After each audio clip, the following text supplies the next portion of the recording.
Europe's Kitchen is a project that was initiated by the Goethe-Institut and marks Germany's presidency of the Council of the European Union, a presidency that's coming to its end this month.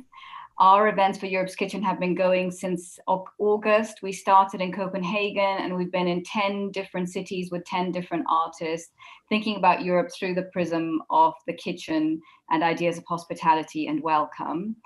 This is the final edition, the 11th one, with Johny Pitts.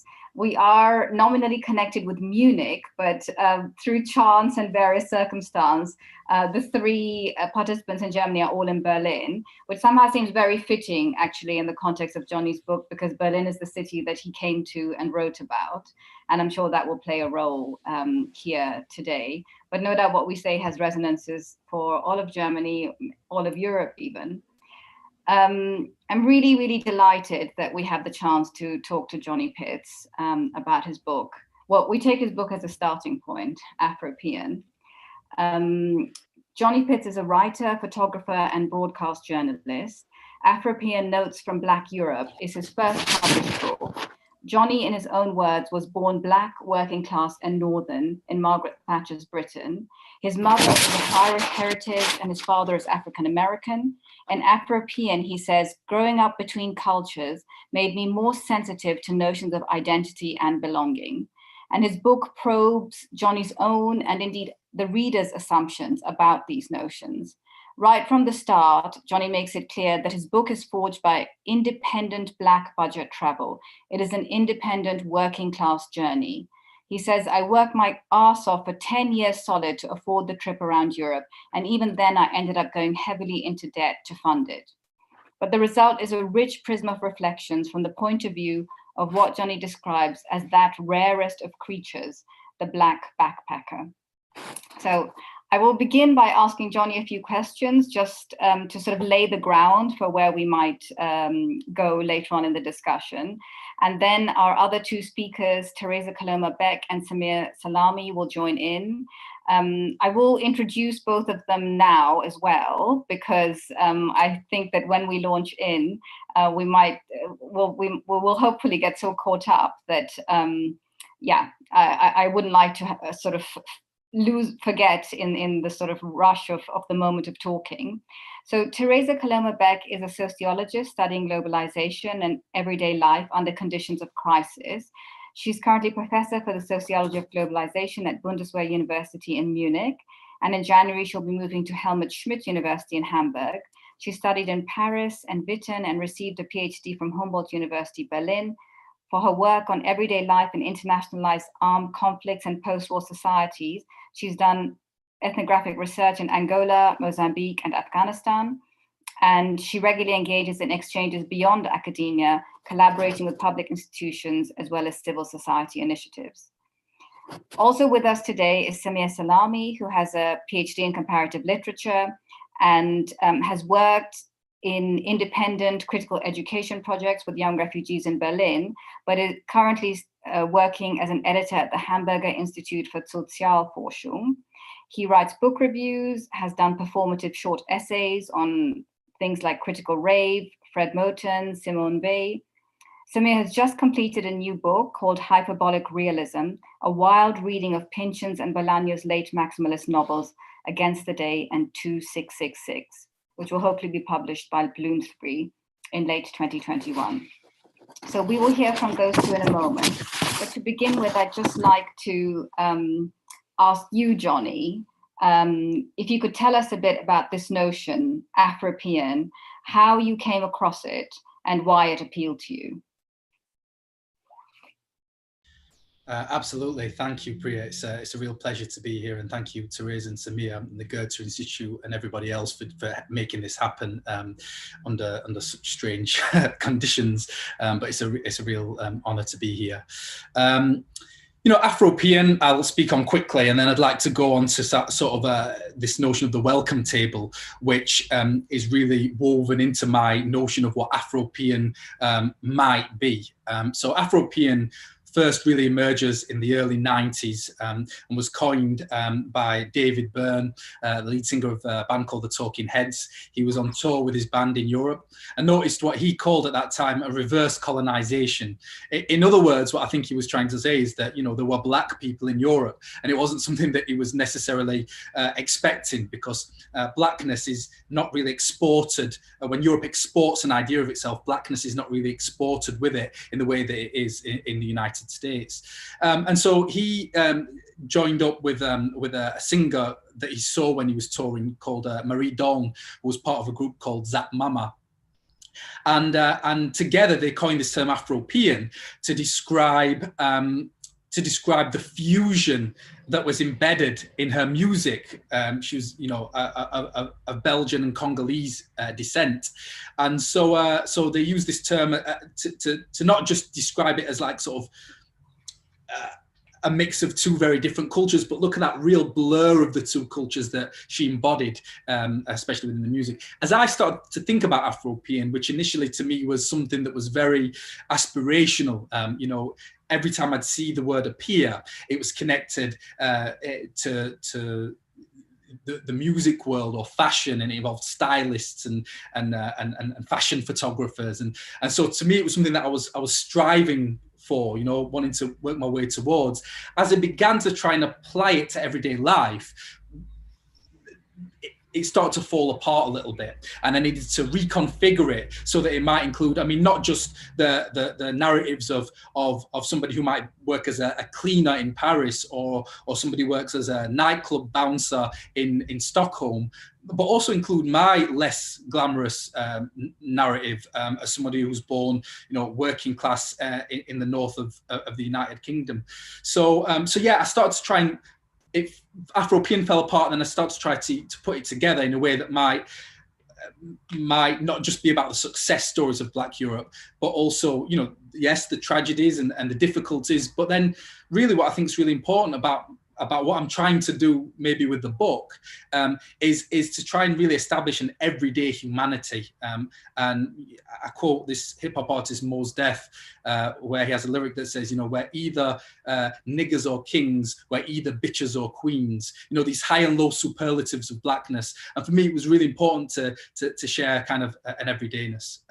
So that's what Afropean is to me. It's a portal into the lived experience and the blur of Black people in Europe who are grappling with 400 plus years of subjugation, colonialism, but also, you know, celebrating the presence. Now, to go on to this notion of the welcome table, that has really inspired me, and I've put on a few events that have tried to kind of connect what Afropean could be with this notion of the welcome table, and which I think fits in really nicely with Europe's Kitchen. The Welcome Table, it was a play by James Baldwin, and it was finished as he was dying, so it was in fact his final piece of work, and it's set in the Riviera, Baldwin's house, where he really lived, and features a cast of Black writers, artists and thinkers exploring, to quote Henry Louis Gates Jr., the instability of all the categories that divide us, the qualities of ambivalence and equivocality. Gates mentions that this play was partly inspired by real events, and on one occasion in particular, where Gates was a young journalist with what he describes as a bodacious afro, who was driving a car and picked up Josephine Baker in Monaco, the legendary Josephine Baker, and drove her to James Baldwin's provincial spread. And this was a place, James Baldwin's house was a place where people like Harry Belafonte and Maya Angelou, Miles Davis, and my mentor, Carol Phillips, have visited frequently over the years, in the 70s and 80s. And I think there's something powerful about big discussions taking place in casual situations, and Baldwin, you know, was a super generous guy by all accounts, almost too generous. His place was legendary, you know, for rarely turning anyone away. There were gigolos there, hangers-on, townsfolk, and one of his best friends was his landlord, who by most accounts was a pretty racist old white woman. So this isn't the Baldwin that we often think of when we think of, when we see his image used by political movements or in grainy black and white images where he addresses the public in polemical speeches in an official capacity. But, the past, and this is something that I frequently forget, myself, the past wasn't lived in black and white. It was lived in colour. And I'm interested in the mess of that colour, especially during this era of social media when we're all sort of concerned with how things seem rather than how things actually are. So thinking of this welcome table story, it's interesting for me to think about its connection also to Harlem, the Harlem Renaissance, in regard to Josephine Baker. It was a black cultural movement inspired by the conviviality of the streets, a piece of geography at the intersection of art, poetry, music and politics, often delivered from soapboxes, not in like an official capacity, but people who would get on their soapboxes and preach to the masses. And this is the way many people were sort of politicized during that moment.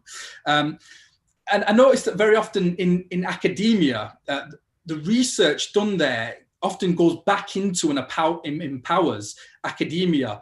And of course, that can then go on to influence policy and society at large. But my experience growing up in Sheffield, where the university is the largest landlord in the city, is that these spaces were cordoned off from everyday people. And I'm not just talking about like lectures and things like that, but actually about an entire cultural landscape, an intellectual landscape, but also nightlife, events and gigs where you needed an NUS card to get entry to take part in these cultural events.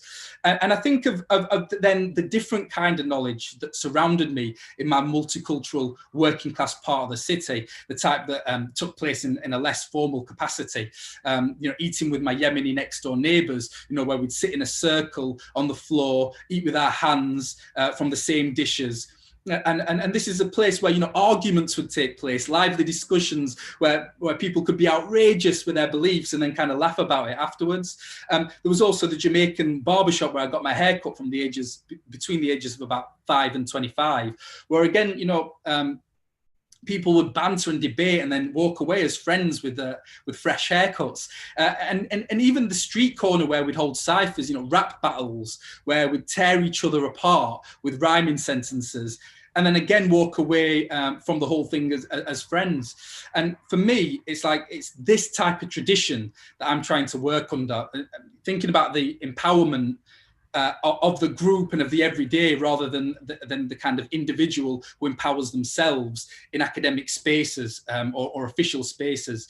So my book Afropean, it was written by me, but I only used it as a kind of, I used a personal narrative as a guide through the universal, as a way for a reader to step into my shoes and see what I was seeing, the disjunction, the possibilities, the contradictions, the humanity of what might be called the Black experience in Europe.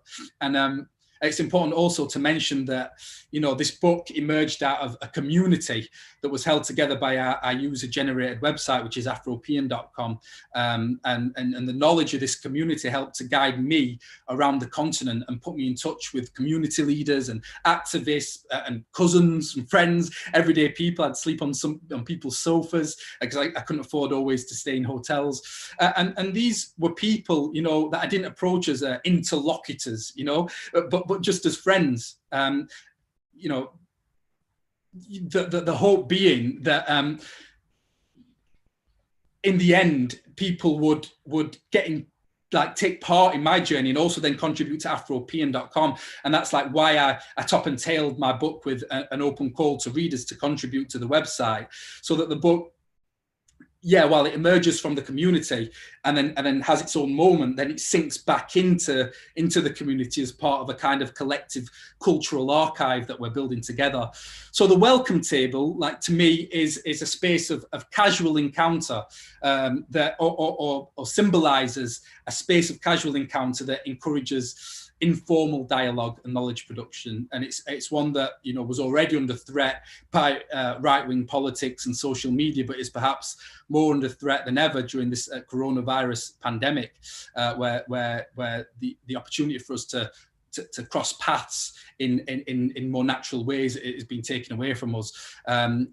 but you know, it's an imaginative space that I hope we can construct in our cities and homes when we hopefully emerge from isolation.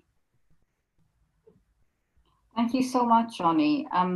Yeah, it sounds like a really attractive place. And I think what's so interesting about what you describe is that on the one hand, it has to be a very open and accessible place. And on the other hand, there needs to be a kind of, I guess, a certain intimacy or privacy in which this kind of, you know, very free and rowdy exchange can happen. And I think, yeah, what are those spaces? How do we make them?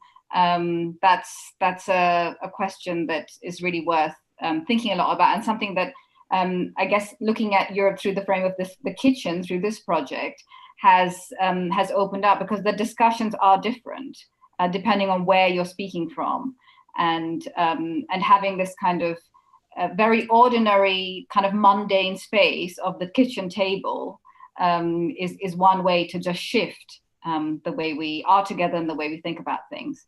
I would love to invite Teresa and Samir to maybe respond with some first thoughts to what Johny has said. There was so much in there, and we can pick up on a lot of it as we go along. But maybe Teresa, to begin with you, your thoughts on this welcome table as Johny described it. Your mic is muted, Teresa. Yeah, well, the sentence of the year, you are on mute. Yeah, thanks also for the invitation and for this wonderful opportunity to discuss this book, which, yeah, actually, yeah, has touched me for very personal reasons, as few other books that I have read in the last years. When I came first across this notion of Afropean, and this was not with this book, but in the writings of Leonora Miano, a writer who writes in French, born in Cameroon, and then educated mainly in France. It was, for me, the first time that I encountered a label which somehow resonated with me, because usually my feeling was that somehow my family biography constellation is so complex that every time people started to talk about identities, I would rather head for the exit, because this is not even the way I can easily talk about myself.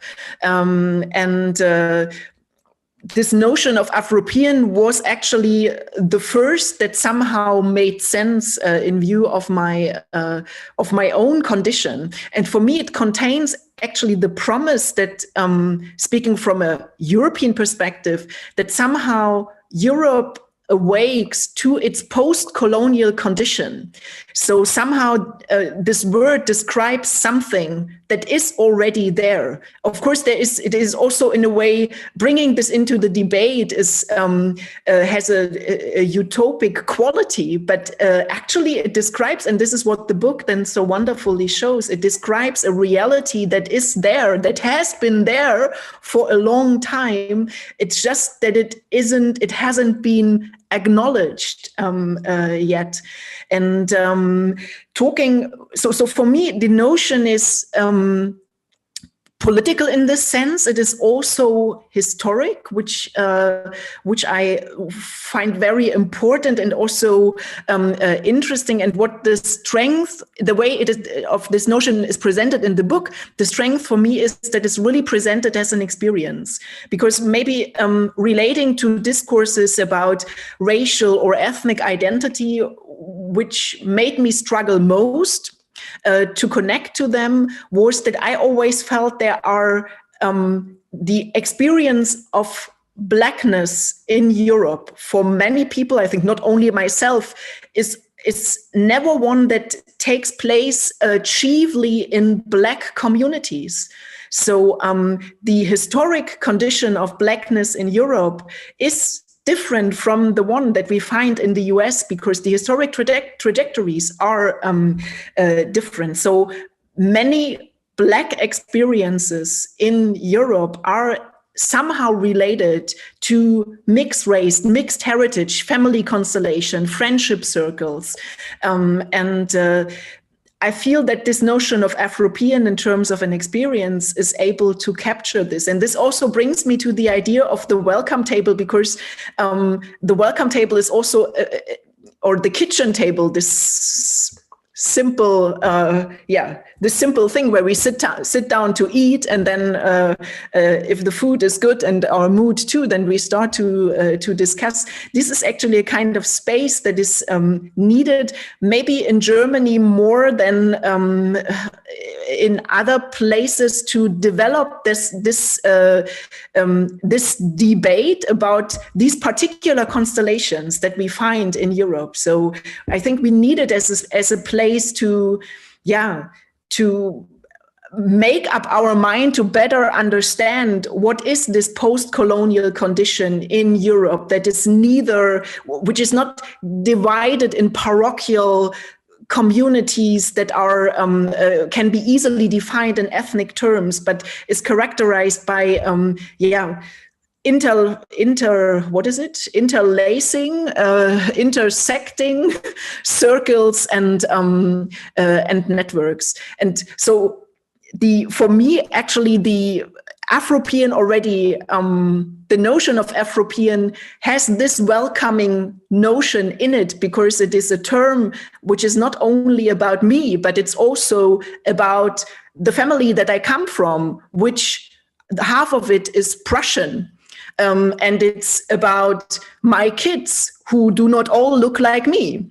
And it creates a space where all this can be there, and it holds the history, and it holds also, because it holds all this history, it is also able to hold this present reality, and to enact it and to help others see it, which for whatever reason are maybe a bit more remote or distanced from it. Did you want to come back on anything, Johny, before we hear from Samir? Because it's really hard, because I'm sort of nodding furiously throughout Teresa's whole talk. So I completely agree with everything that Teresa was saying. And to go back to something that you were saying as well, is that notion of, I suppose with me, on the one hand, I wanted to, like Teresa was saying, like really celebrate that blur, that it's not, that we are not a part of kind of these monolithic identities. Now, what's nice about the term Afropean is that it's whole and unhyphenated. So for me, there's something quite nice about actually removing the hyphen and blurring these histories together in a way, and then using that as a portal into this experience. That was one of the objectives. On the other hand, though, I did want people who might identify as Black to have a space where they might be able to talk to each other, even if they weren't talking to each other in the flesh, but might be able to talk to each other through the narrative of the book. So Priya, you mentioned earlier how we want a space that's open, but then is also small enough to hold a kind of to hold a group of people together, and so that's what Afropean became. It became something that was almost translocal. I kept thinking of the locality of each space that I was in. So a lot of the time, and this is a fair critique. There might be people who would say, well, what right do you have to talk about life in Stockholm? And my answer to that is that maybe I don't have much right to talk about Stockholm. I don't speak Swedish, but where I feel like I do have a right to engage with is the place that is like my place. So Rinkeby in Stockholm, which has all the same signs and symbols and communities as the one that I grew up in. And in some ways, I was searching Europe for the Firth Parks of Europe, which was very multicultural, and trying to ask, well, because I also saw that how the insularity of Firth Park could be devastating. There was a lot of my friends, by the time I'd hit about like the age of 18, had gone off the rails, and it was because we were closed in. So it's like, how could I celebrate the beauty and the knowledge of this community that I'm from, and try and build something a bit more international? And for me, the way of doing that was to try and build something that was translocal. So I get Firth Park to talk to the people of Rinkeby, to talk to the people of Clichy-sous-Bois, to talk to the people of the Quartier Nord in Marseille, and look at the similarities and the issues that we're facing. And I bring this analogy up quite a lot, but like you look at something like Grenfell Tower that happened in London, where this tower block, I'm sure most people have heard about it, but burnt down, and this, there wasn't really the way that the media addressed this situation, and I would say the country at large, was not always with horror when they found out that it was brown-skinned people who died in this fire. In fact, there was famously somebody posted footage of having like a bonfire and using a model of Grenfell Tower to use a bonfire, and they were laughing as this bonfire was going up on bonfire night in this country. So not a lot of sympathy from some people. If you take that and then you can connect that with what happened in the Belma in Amsterdam, where an aeroplane in 1992 crashed into a corner of this big high-rise estate, and as soon as it turned out that they were undocumented illegal immigrants who had been killed in this crash, then there's a bit of a backlash there. The survivors of those two tragedies can talk to each other, and that's just a small way. A similar thing, by the way, happened in Marseille, where I've been living on and off. That's a small way of saying that there are these issues, these commonalities between all these areas, and if we can find a way to create solidarity, then that might be a way forward. So it's a two-pronged attack. On the one hand, it's trying to open up the notion of what it means to be black in Europe, and to people like the Retornados, who were Portuguese and came back from Mozambique to a place that they didn't really know, white Portuguese who came back to white Mozambicans who came to Portugal and didn't feel Portuguese. On the one hand, I want to open up these narratives, and connect. On the other hand, I want to try and build something translocal among subjugated communities. And I don't always do it successfully, by the way, but that was the goal. That was that was what I was attempting to achieve with the book. Yeah, I think you did. And I love the way you described at one point in the book how that within this space of the book itself, these communities come into conversation in a way that maybe somewhere else they wouldn't manage, and that to make more spaces like that website you talked about, where these overlaps can happen, seems to me a very beautiful and vital project.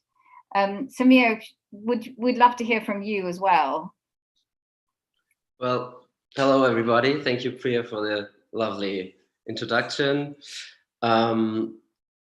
Well, I try to be brief, and then because I'm really looking forward to the kitchen table format and the rowdy, how did you say it? The rowdy exchange between these ideas. I mean, and I think it's fitting because, Johny, listening to you, and especially to the way you present your ideas that I've read in your book, is very interesting, because I wanted to start with lauding you for a very specific quality that your book has, which is its slowness, its pace.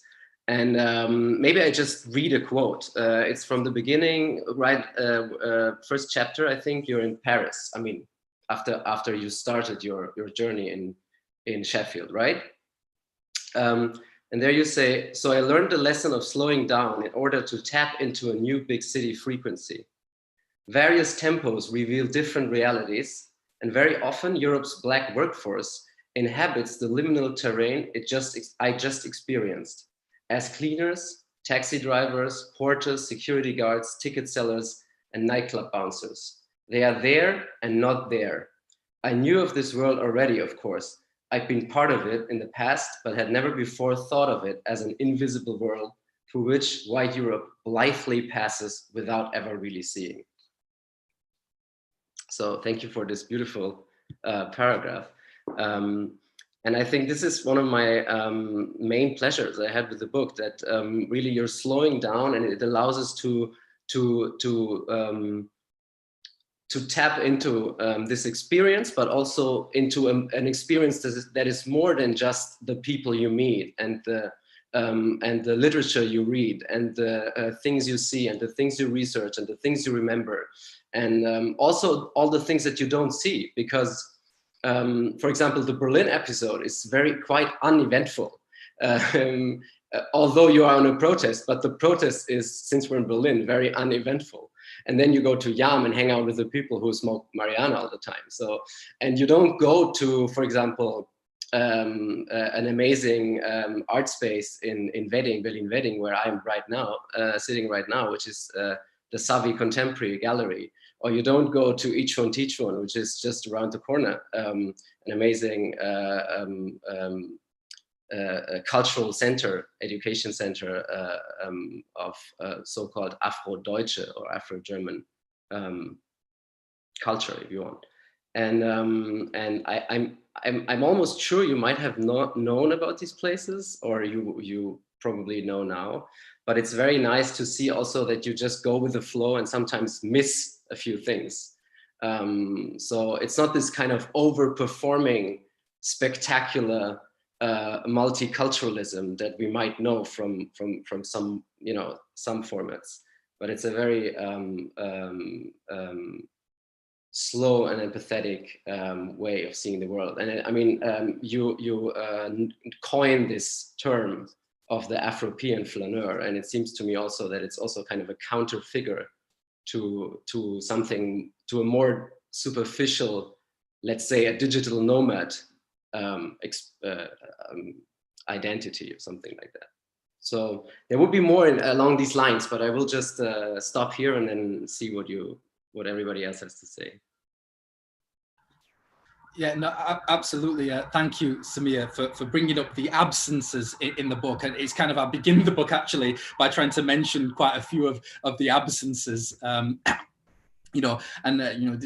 Derrida talks about how, archiving is as much a chance to suppress and sublimate history as it is to preserve it. And so for me, and I mentioned again this at the beginning of the book, I couldn't, I quote James Baldwin actually, and I say I couldn't let myself be crushed by the burden of representation. And you're right, Samir, I know about those organizations. Now, I didn't know about each one teach one actually when I was traveling, but I'm actually doing something with those guys early next year. I know, and Savi, I know Bonaventure quite well actually at the Savi Gallery. And thankfully, it's the work that I've been doing with Afropean has actually allowed me to meet so many of these places and fill in the gaps of the book. And actually some of the commissions that I've had after the book came out has allowed me to write a piece about Warsaw, or write a piece about Bristol, in the UK. So it's an ongoing conversation. But in terms of the book, I was really worried about when the book came out in Germany, actually, because I knew very well that, I had these budget constraints, I had these 5 months, and I had even though I had certain knowledge, it was like I ran out of money a lot of the time, and I was worried. I didn't spend much time in the area of Wedding when I didn't spend much time writing about Wedding, which is kind of unforgivable in some ways, because it's so connected with the Black experience in Berlin. I also, and I didn't include this because obviously you have a word count that you have to try and adhere to in a certain way. But I spent time wandering around Marzahn actually as well, which was kind of a not Wedding, a very different type of area, and just trying to understand where this rise in Nazism is coming from, and that couldn't go in the final narrative. And so in the end, somebody actually described my book, which I thought was a really interesting way of talking about the book, as kind of like they linked it to the French New Wave cinema, and I mean I'm very inspired by independent cinema, both from Europe but also Black independent cinema.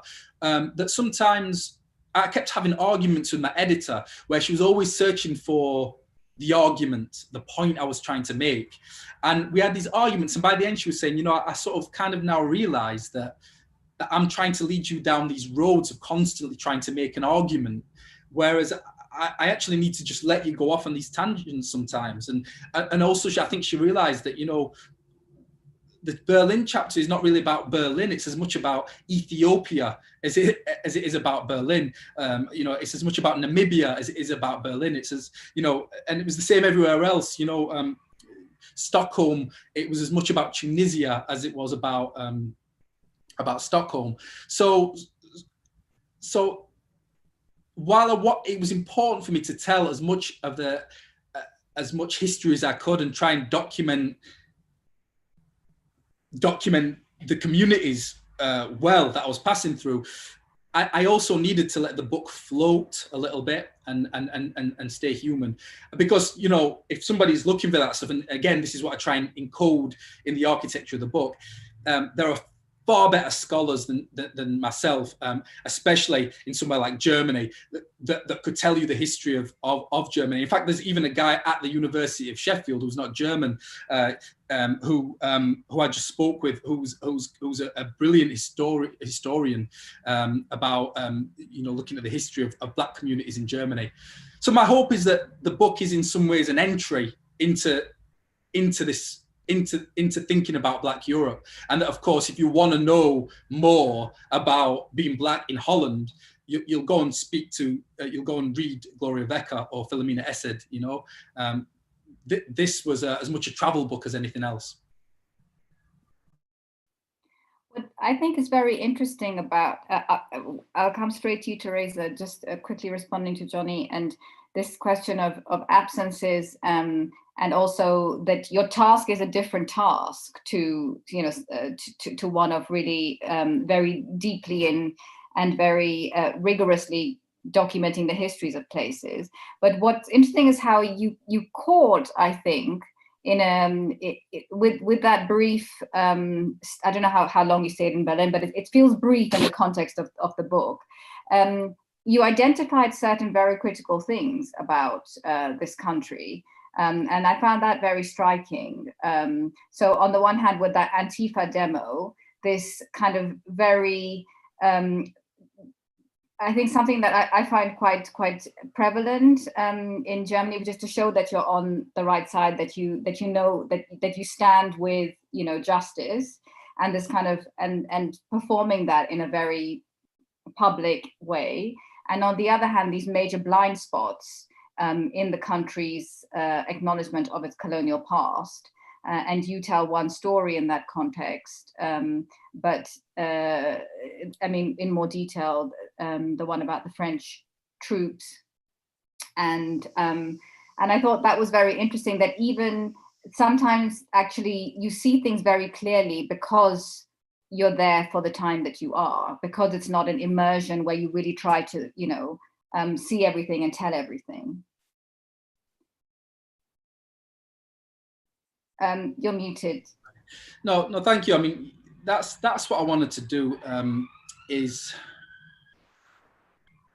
kind of tell the truth, you know. So go somewhere and tell the truth about that experience, and then through that truth, that everyday truth is that it's almost wriggles free, as Samir was pointing out, really wriggles free from the pressures of theory. I kind of went, and I've been to some of these places before I made that journey specifically to write this book, and I've been many times after making that journey.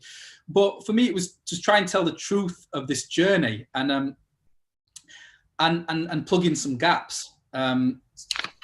That's kind of really what I was trying to do. Is let these stories reveal themselves naturally, and then afterwards, like I made a 6-month journey around Europe, and then it took me about 3 or 4 years, because these of extra research locked in the British Library, to try and make sense then of some of these everyday one-on-one conversations that I was having with, you know, I think about the guy that I was talking to in Stockholm, in Rinkeby, who, you know, was a former freedom fighter, and I had to piece together, I mean, all these individual stories very often had this long history attached to them, and I had to then, after writing this book, I mean, my travel notes, I wrote all longhand, the kind of rough first draft. You know, it's a very different book to what it became, because I was trying to then add the weight of history onto this contemporary moment, because I realized, you know, you know, I wanted it to have a lightness of touch in a certain way, and I wanted to flaneur around these cities. But then I realized that, you know, in order to make sense of what I was seeing in the now, I had to make sense of where that came from. So there's that element too, I think. But yeah, it was important for me to just, like, it takes up a lot of space, and sometimes, you know, and I think this is a really valid critique, that actually the space that the Antifa protest takes up could have been given to some of the things that are happening in Reading, and that's completely reasonable.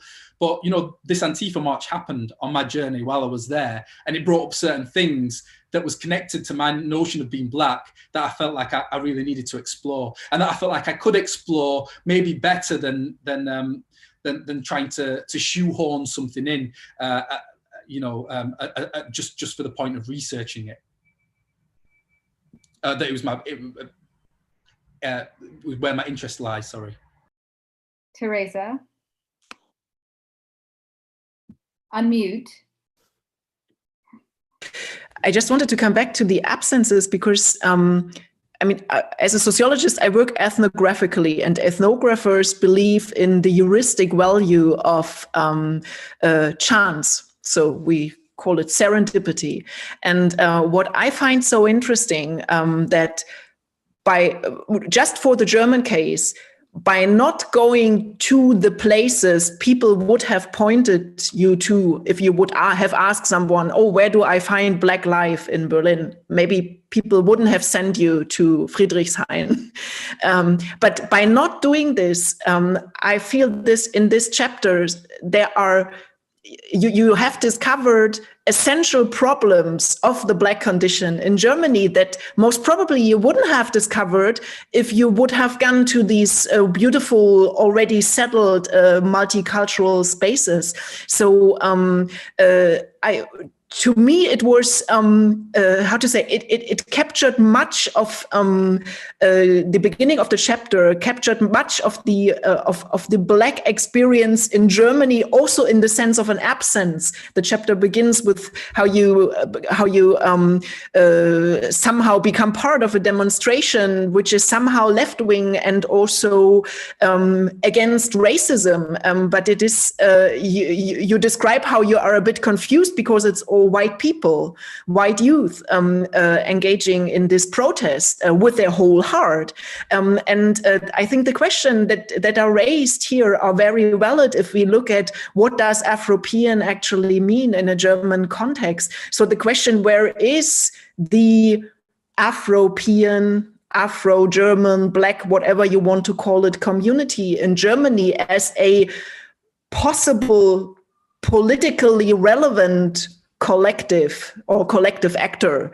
Who does speak on behalf of whom in this German context? So who are the protagonists of anti-racism? And it's only very, very recently that in the, how to say, in the mainstream fora of public discourse, you actually can see people talk about these issues who are personally, in a very narrow sense, concerned by these issues. So, and let me just show you, because you mentioned this book, and I just happened to have it here. This book, Black Germany, by this scholar from Sheffield, Robbie Aitken, together with Eve Rosenhuff. This was published by Cambridge University Press, and it's maybe one of the most insightful books that you can read if you are interested in these issues. And it's very, very revealing that this has been published by British scholars in a British university press.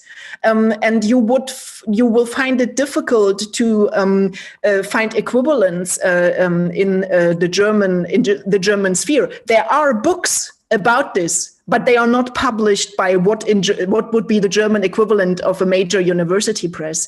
So. And this, I think, is also, to me, the relevance of this book at this very moment in the German context, that it somehow intervenes in a debate that has been long ongoing, but only rather recently becomes somehow a concern for a wider public, is heard more. And so it's a very timely intervention. And I think, again, as I said, serendipity maybe led you to the right places. Another very important thing that I find throughout the book is that it wonderfully shows that looking at which histories connect Europe and Africa, it is, of course, the history of colonialism, but then, like as an after effect, also the history of struggles for emancipation. It is also histories, and these are, in terms of subjectivities, these are very, very different narratives. So it's of course you have like the descendants of former colonial subjects who have been oppressed and exploited. And this is part of this Afropean narrative. But you also have these subjectivities who describe themselves until today as fighters, as freedom fighters.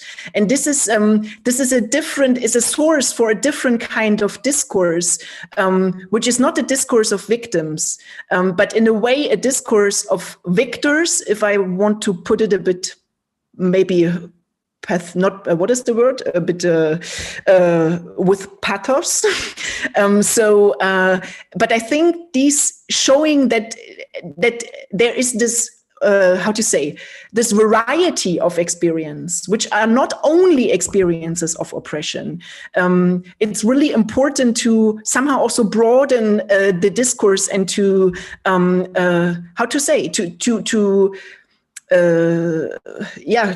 empower the voices that haven't been heard so much in the past, and actually to gain a sense of strong agency also in the political sphere.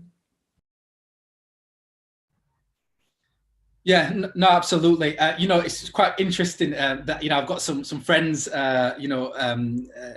are Black and living in Germany, and, they'll give me a bit of stick sometimes, and they'll say, it's okay, this British guy comes along and writes a book and gets published by Surkamp, but why aren't Surkamp publishing Black German authors, which is a totally valid question. And it's something that, I think you can look at around the world. I think for me, the big chip on my shoulder is how, Britain, until recently actually, would always, love these American academics and thinkers, would always praise them and publish them. And, I learned all about Toni Morrison and Alice Walker, but very rarely about Black British authors where I'm from. And I suppose all you can hope to do, or what I hope Afropean does, is open up a kind of conversation, and those are exactly the kind of questions that need to be asked to a publisher like Surkamp, is why aren't you publishing German writers? And hopefully if Afropean can carve out some kind of space, and especially because, as has been mentioned, there is this absence there in the German chapter specifically, then it will hopefully lay the groundwork for other writers from every place that I visit. And a way that I'm trying to achieve that, again, is making this like an ongoing dialogue. We got some funding to make a podcast. So this is an opportunity where in each episode, like we've so far, I interviewed Marie Doln in Brussels and spoke with local activists there, gave us a decolonial tour of the city, and spoke with community leaders in Matonge. And then we did an episode in Amsterdam where, I sit down with Jennifer Tosh, who again gives us a tour around Amsterdam, a decolonial tour, and Gloria Wecker. And so in each, now that I've got this funding, it means that I can shine a light. I can be the person who's helping to shine a light on the scholars and activists and writers who are doing the tough work in the spaces that I'm visiting. And so it's a process, and I just hope, my hopes for the book is that,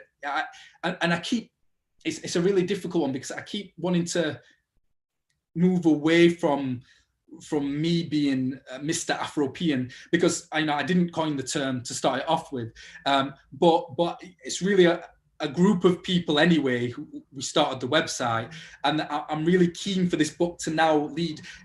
I started the book saying, please, there are absences in this book. Please contribute to the website, which we run as volunteers. And then at the end, I list resources in the book where if people want to write for the book, they can submit articles. And, it's something that's in in process, you know. It's that the book is not the beginning or the end, and I'm well aware of that, you know. I wonder if Silkamp might give the answer that you got, Johny, when you first tried to publish and you were told it's already been done, or we already have one of those, as though there's only ever space for one. But Samir, I'd love to come back to you and hear some of your thoughts on the exchanges that have been happening, and obviously being so immersed in the literary world, maybe you have some thoughts on this question of different narratives. Yeah, it's super. Yeah, I mean, there, as you already said, there are so many things we could talk about. But I would come back to the slowness, to the pace, to this topic, because as Teresa was talking, I thought about, or I re-articulated this thought in a way that I would say that, and it helps me now that I hear you speak, because now I see what I already conjectured while reading the book, that this slowness was not a natural choice. You had to kind of convince yourself into it, because you don't speak slowly, you know, you're a very excited guy. So, and this is also why you write it, of course, in the beginning, that you learned the lesson of slowing down, etc. I mean, it could also be a trick, but still, if it's a trick, then you deliver it very well. So I think what Teresa was pointing at with the ethnography thing, we could do this with several other things, and I saw some that Teresa didn't, or that maybe we saw together, and then she saw some that I didn't, and Priya will see a lot of others, and I think also you might not have seen all of them, I think one thing that happens is that, again, you don't only deliver the expression or the form of an experience, but which would already be enough. But you also deliver, if a concept of writing and a concept of reading that is also, you know, you don't go somewhere and you try to read everything and analyze everything and then come out with a great interpretation like the American star hermeneutics. But you kind of also let things go and let things, you know, pass. And this is, I think, a very nice model of how to read, which then is also a nice model of how to exist in a place and how to maybe find this pathetic, but then in the end, very simple notion of being at home somewhere. And the other thing is how you build an archive, of course. No? I mean, you go to these places and you find knowledge and experience and also stuff that has been forgotten and that disappeared. But you build an archive, and you have to use your body, and you have to use, and this I think is something that Priya would love to talk about.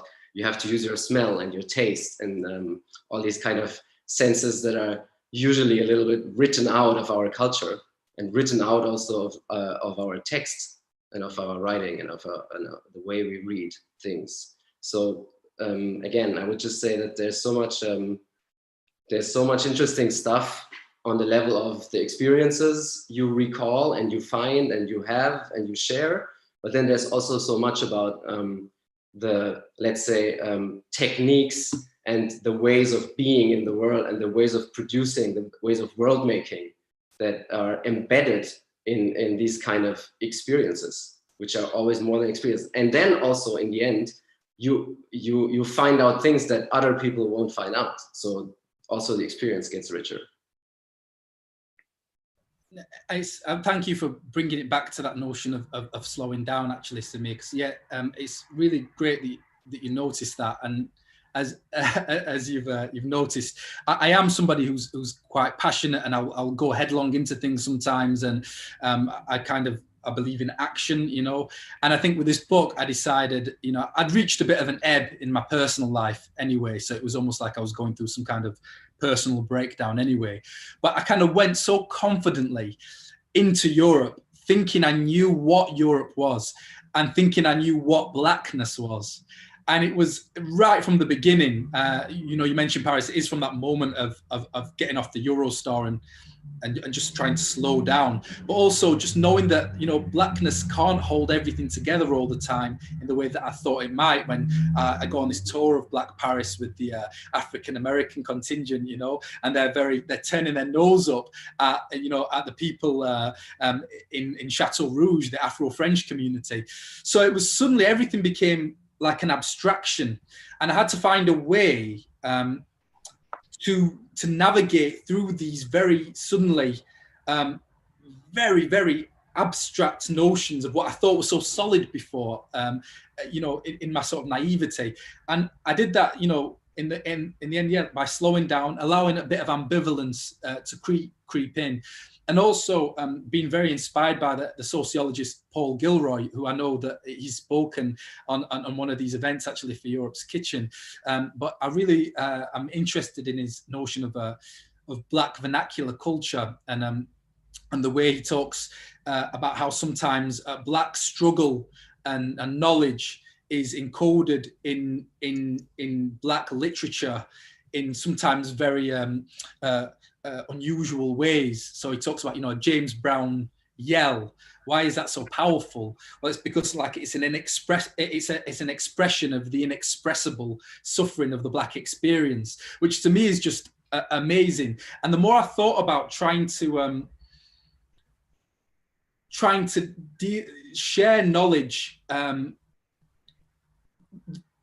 more I wanted to, as well as telling obvious stories and dealing with history and geography, I wanted to allow a bit of surrealism almost to creep in, where I couldn't pin it down, but I had to be honest because it felt like there was something powerful. And I think actually that's where a lot of the photographs came in, which I think in the German edition, it's much better than in the British edition. But even then, it was difficult because I had to, you know, I had to get rid of so many images. And it's been amazing working with Foam Gallery in Amsterdam for a full exhibition of the images. We call it a bricolage of blackness. And here, the great thing about photography is that they are about a mood of a place, you know? I'm not trying to show people how things look. I'm trying to show people how things feel. And, you know, that element of showing how things feel was really important for the book, not just showing what's happening, but what the atmosphere around it is. And that's what I tried to, in various ways, encode within in the architecture of the book. May I just chime in here with one thought? As a sociologist, I have spent a lot of time thinking about what this post-colonial future for Europe or for the world in general could look like. And one idea I'm coming back to again and again is this idea that to move towards a different, and let's even dare to say better future, maybe of course it's important to have different ideas, but maybe more important here and now is that we do things differently. And this is something that, for me, that is a spirit that surrounds this whole book. There is a humbleness in this endeavor, which somehow is maybe unexpected because the term Afropean is so catchy and it sells so well and it draws a lot of attention. But already, if you only read the book, knowing nothing about the website, knowing little about how it all came into being, you are listening to an author's voice. Of course, you learn something about the author as a reader, but it is as if mainly the author serves the narratives and the experiences of others. And this is a way of doing something differently. So there is a decentering of this hero writer, which for me also again connects to the idea of a welcome table, and it connects to the idea of how to move, how to create a future in a society or in societies that become more and more aware of their own heterogeneity. So the idea that this will all be some blissful unity one day, we can forget about this. We are all very different people, and this is good. But still, we somehow hopefully will find a way to live together peacefully. And for me, humbleness is a very, very important ingredient in this process. And humble practices can be enacted in many fields. And this is what your project so wonderfully shows, also as it is ongoing, as it is not this, wow, I'm the author, bang, this is my book, and now it's translated into 50 languages. All this happens, and this is good, but other things happen because of this.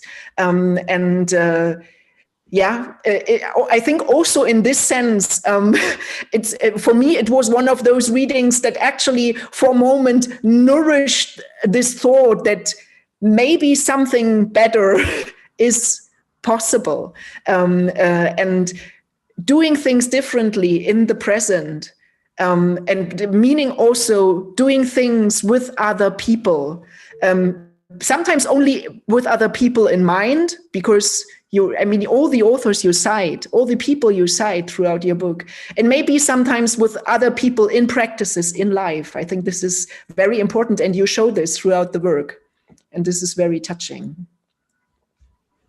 Oh, thank you, Teresa. That's very touching to me to hear you describe the book in that way, because. In my notes, God, the notes are so embarrassing. I was writing everything down, everything, all of my insecurities, all of my, thank God some of that isn't out there actually. But, I wrote another draft where I kind of took a lot of it out. And then I've been reading so many books that are very important books published in this country, but where the author is this all-knowing eye, where the author is almost powerful by virtue of their invisibility. It's like they're talking about the issues and taking themselves completely out of the picture. And I was starting to get a little bit worried when I made another draft, that I was starting to sort of preach but do it in a way where I'm pointing the finger at everybody else. But then being the person in control of the book, then taking all my own idiocy out of the book. And so I had to go back in and actually there were moments in that book where I look like a fool, where, I'm talking in Amsterdam and I speak to Jessica Dabro, who's an activist there, and she's asking if I know Otto and Hermina Hieswalder. And I write about sort of thinking, I don't know who they are, but should I say I do, because I'm embarrassed that I don't know who they are? And so I contemplate, and I wanted to put those little moments in it, to try and take part in idiocy in a way, to not put myself on a pedestal, because then that takes me out of the humanity of being alive, So it was really important that there are these moments where a bit my own prejudice creeps into the book, and so. But I'm just glad that the overall effect was that you felt that my presence allowed the presence of other people to really shine through. Is what I was trying to achieve, and it's really nice to know that there was an element of that. Another thing that we do sometimes with Afropean as an organisation is put on events, and we did a whole event. Actually, it was part of some funding that Bonaventure Savi got, was a recipient of. But we put on this event about the notion of Black travel in Brussels in 2018, and the whole thing was the welcome table, and we built a space where you'd get people performing and talking, and we had, like, you know, Linton Kwesi Johnson and Carol Phillips and Bernardine Evaristo and Zap Mama and you know, just Teti Michelle Pomase, who wrote the book An African in Greenland, and we had all these scholars and thinkers, but the green room we put kind of within the performance space. So after the artists had finished talking, they could get a drink, but the audience could take part in that as well and get a drink with the writers, and just we tried to keep it very convivial, so that we, you know, because as well I knew that within the audience were people with great minds. We had to choose a few performers or people to put on stage, but then that collective experience was really important. So we try and make this bring this notion of a communal element to everything that we do. You know, I tried to do it in the book, but we try and do it in live events. We're doing it with the podcast, and there may even, which I can't talk so much about, but be a documentary series in the works, which would be a great way again to just work with archive and speak to people. So yeah, but thank you, Teresa. It's really means a lot. In that spirit of anti-hierarchical sort of ways of organizing things so that everybody can take part, I should have said much earlier that all of the audience who's watching, who unfortunately we can't at all get a sense of, that you're very welcome to please leave comments and send questions. We have a little while to go, another 10-15 minutes or so before we close. So do send in your questions. Would love to put them to all the speakers. And do also hang on, because Johny has mentioned his photographs. And to close, after we finish speaking, you will have the chance to see a selection of these photographs and get another impression of Afropean. I remember the bit in the book where Johny talks about how he deliberately went on his trip in winter time so that he couldn't get any sort of really sort of exotic and sort of typically pretty pictures of the continent, that he also wanted to go against the grain. And I think that's so interesting that one's method actually, it reveals itself in so many different decisions. Like there's so many different ways in which you can work against the grain. And the photos, I guess, will speak to that. So just to all of those of you who are listening, a bit of a late welcome, but a very warm one to send in any thoughts, comments, and questions. I was just thinking about Samir and you talking about slowness, because I think that actually slowing down is really essential to one thing, which seems to me is really at the heart of what of your book, Johny, which is how we look at the past. And I think that this an unwillingness to slow down enough to actually acknowledge colonial crimes right across Europe is part of one of the really big problems of how Black people and people of color are looked at on this continent. And what this has been talked about a little bit over the course of our conversation, but one of the things that I found very striking was how in situations that can seem to be quite innocent and where one would maybe expect pure pleasure, there's this sudden twist. And so I'm thinking of that moment in Rome when you're in the Vatican looking at this painting and you manage to connect this painting to the Atlantic slave trade. And we talked earlier about the difference between American, Black American history and European, and in your book as well, you comment on a frustration sometimes with how the civil rights movement is a very strong reference for people, but you have the sense it doesn't really fit the narrative here. Teresa has alluded to that too. And yet, nevertheless, there are these moments where the histories connect, even if they have quite different trajectories overall.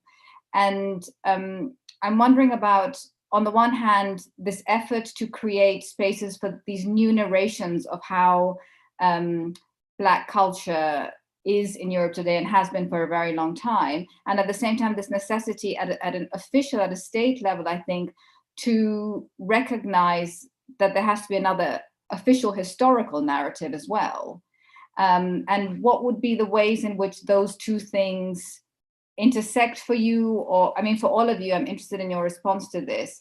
How those two things work with each other, rub against each other. I'll just be very brief because I'm very interested to hear what Teresa and Samir say about this. But I remember I did a kind of a talk at this weekend that was themed around Afropean at the London School of Economics.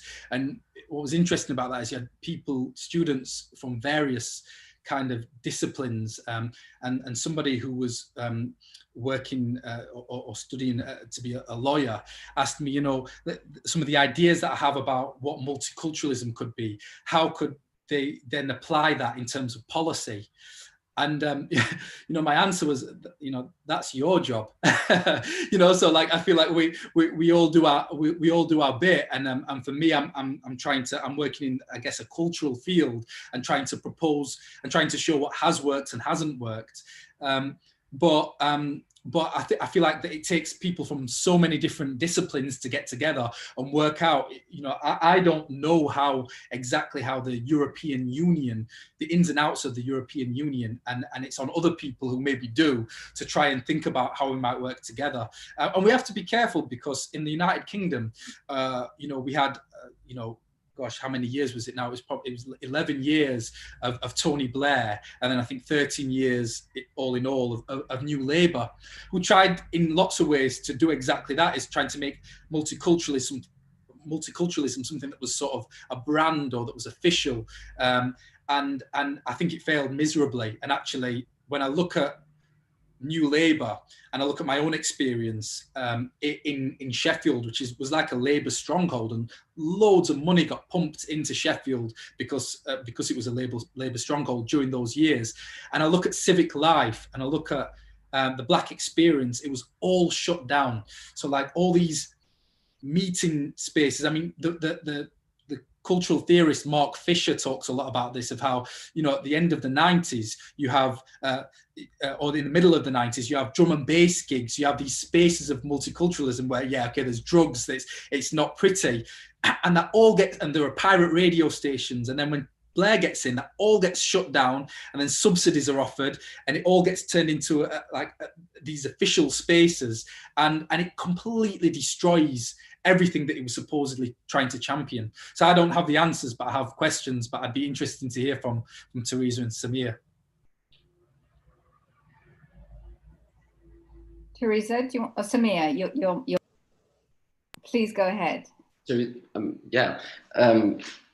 I don't know if I say something new, but in my words, I would say that we have to move as far as possible away from the notion of reconciliation. I used to hate that notion so much that I would say we should totally forget about it, but I'm not there anymore. I think there is a moment where we have to reconciliate whoever we are and wherever we come from and whatever we have to reconciliate with. But most of the people from this invisible world that you try to give their moment of grace or visibility without taking their invisibility completely away, they don't need reconciliation. They need, I don't know, a universal basic income, or free housing, or free education.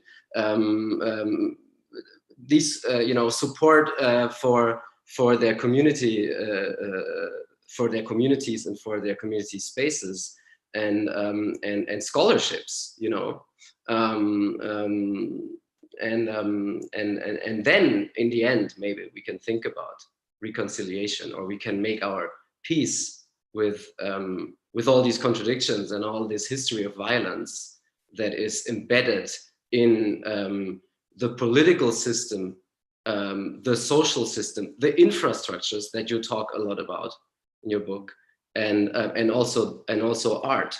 As you say, you go to you see Renaissance art, or you listen to opera, and all you hear, if you listen right, is the history of the transatlantic slave trade. But at the same time, you can, I mean, there's a beautiful sentence of Fred Moten said it somehow along these lines, that he loves opera, and whenever he listens to opera, he hears that history of violence. and he hears the history of slavery. And if you analyze it, you can see the repressed forms of musical expression that have been completely shut out of this form, and yet it is very beautiful, and yet he can enjoy it. But that doesn't, this pleasure, this enjoyment doesn't reconciliate with that history of violence. It has to be juxtaposed. It has to be there at the same time. So that would be my, I mean, that has a lot to do with the practice, the point of practice that Teresa was talking about. I think that we have to do things differently. And this is one of the, I think, ways we should go.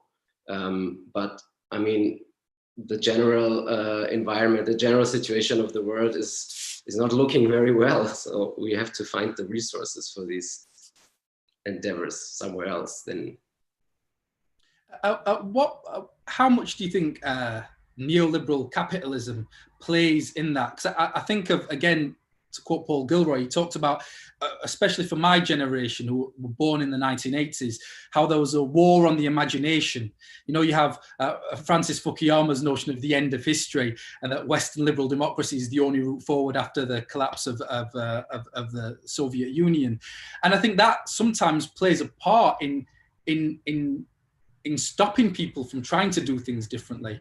You know, there's no alternative vision that seems to capitalism that seems realistic, or at least that's the way it's presented officially. I don't know. Yeah, I don't know if you think that there is something that capitalism is doing that is responsible for in lots of ways a lack of imagination, a lack of doing things differently.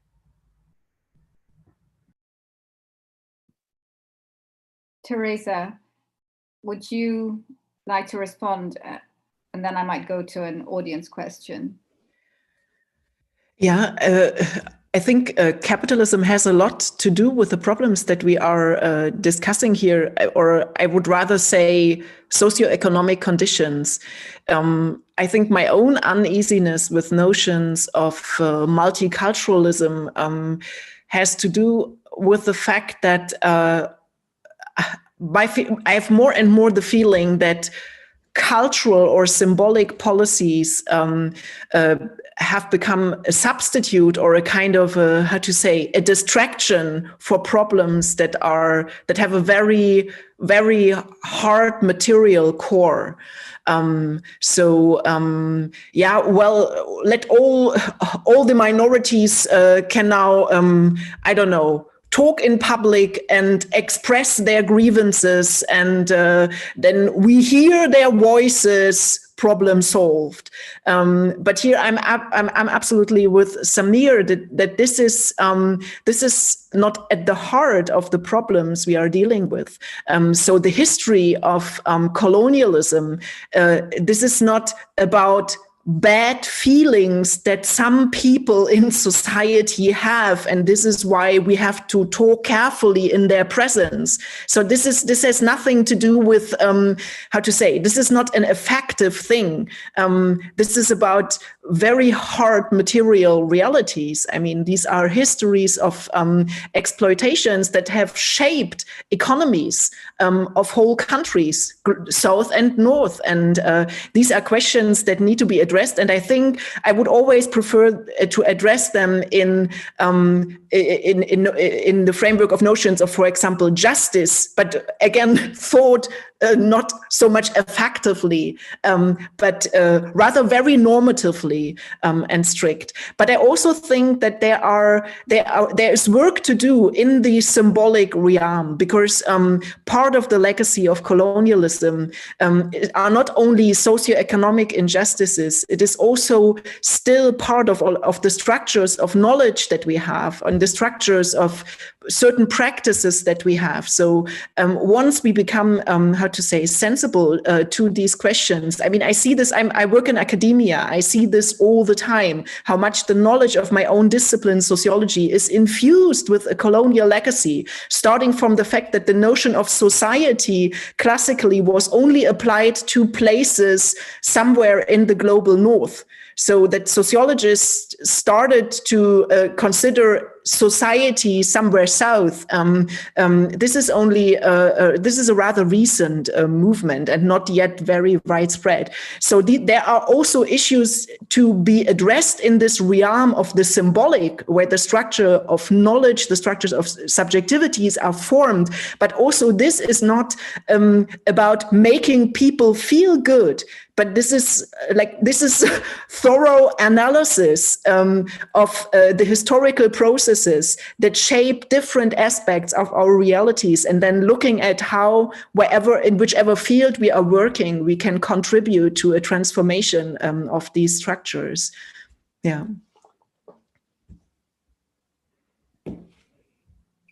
We have a couple of a question and a comment, so I'll just share those now because we're coming into the last 5 minutes. So one comment from Electronics Weekly: how do you increase people's historical awareness? Education, education, education was that. I guess the question of what education is a critical one, because I think many of us didn't learn anything about colonialism in school. I certainly didn't in my British education, and I think in Germany I'm still not sure if they learn about the genocide of the Nama and the Herero and the atrocities in Tanzania. No, okay. So yeah, so it depends what's included in the education. And then Johny, there's a question for you. During your Afropean journey, you nourish yourself not only in the conventional sense from the different cultures you encounter, but especially music. What does music mean as an Afropean trope? Mike.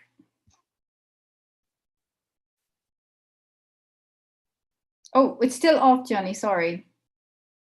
I think a response as well to, thinking of what Electronics Weekly said, it makes me think actually of something, education, education, education. Makes me think of what Stokely Carmichael said, and with the Black Panthers, which I think actually had was a real movement, which really, it helped to feed people, literally. And he said, organization, organization, organization. And I think that I always find that really interesting. And there's a lot in that notion of how do we organize? How can we get organized collectively and individually as well? I spent lockdown working on an archive of personal material to try and organize a kind of, my own family's multicultural history and what that might mean in a larger framework, because I became acutely aware that, my great grandkids will be able to look at St. Paul's Cathedral, but maybe not the areas that I grew up in that were important for a working class multicultural community. So documenting and then trying to organize what that means, even on a personal level and not just politically. But in terms of, to answer the question from Matt, what does music mean as an Afropean trope? I think music just appeared. Afropean as it has appeared a lot in the realm of music. I'm talking, about the Nubians who used it a lot. There was even a group called Afropeans. There's a jazz musician, Courtney Pine, who made an LP called Afropeans. And then of course there's Zap Mama. And I think music's always interesting because, again, to go back to that notion of Black vernacular culture, it's a place that can transmit information and knowledge and play around with a blur of things in a way that other mediums can't. And I sometimes feel like, I play a bit of music myself, but I sometimes think if I was a good enough musician, maybe Afropean wouldn't have been a book, because I think you can do so much with music to not only share interesting ideas and fusions, which is what essentially I think Afropean is, but also reach a wider audience. And sorry, my mind's going in all these different directions, but I think again of the Black Panthers, because of course you have Tupac Shakur, whose mother was one of the Panther 21 and was in jail when she was pregnant with Tupac, and his godfather was Geronimo Pratt. He's a Panther kid, Tupac, and you were starting to see what he was trying to do with at Death Row Records, albeit kind of cack-handedly, is try to politicize music buyers. So they were going 8 times platinum, selling 10 million records. And what they wanted to try and do, the goal was to try and convert those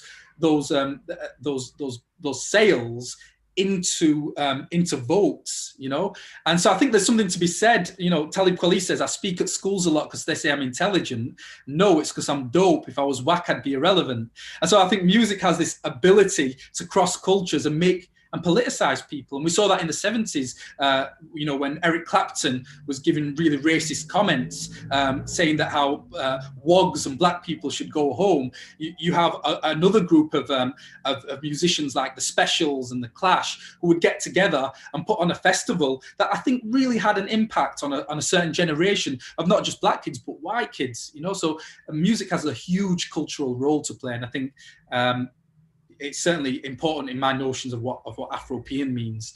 And what I love is that a lot of people have built radio shows inspired by the book and built playlists. And there's so much music that is running throughout Afropean. It's an extraordinary way to communicate ideas. That's wonderful. Where can we find those playlists? There's I have to. It's what do they call? I think it's on Below Me FM. Somebody who was actually a publisher, I found out, made this radio show that was all inspired by Afropean. I'll try and share a link to you, Priya. Maybe you can get it out to people. But I found it really touching because it was like, it's not all of the music she picked is in the book, but it was like, it kind of let me know that she really understood the book just by the choices of music. So yeah. Well, I might say something very cheesy to end, which is that I feel as though, the term and the sort of the ingredients that you gave us to think about it with are like a recipe that everybody can keep adapting and making new things out of and adding new things into. And the conversation that we've had here over the last hour and a half has also just affirmed the tremendous richness that is there, and how much there still is to explore, and that these definitions will continue to be qualified and changed, and that is actually the beauty and the necessity of them. So thank you all so much for giving us the chance to have this conversation, to hear your thoughts, to hear about how these terms resonate in the German context and in the wider European context. Johny, thank you for writing this amazing book that is activating so much in so many of us. Thank you. Honestly, it's a real process for me. And every time I meet with people like Teresa and Samir, scholars who've been around for a long time working on issues that are close to my heart, I come away knowing not only more about what I'm writing about, but very specifically about my own work. It sheds light on what I'm trying to do, and it opens up things that I'd not thought of before. So this is really empowering for me. So thank you so much for opening up this space, Priya. My pleasure. We will end with a series of photos so that all of you watching, thank you so much for joining us, for being a part of this welcome table in a certain sense. I'm not sure if we got rowdy enough. I think we might need more of us and maybe a glass of wine each. But yeah, to be continued for sure. And enjoy the photographs of Afropean. Bye-bye, everyone, and thank you.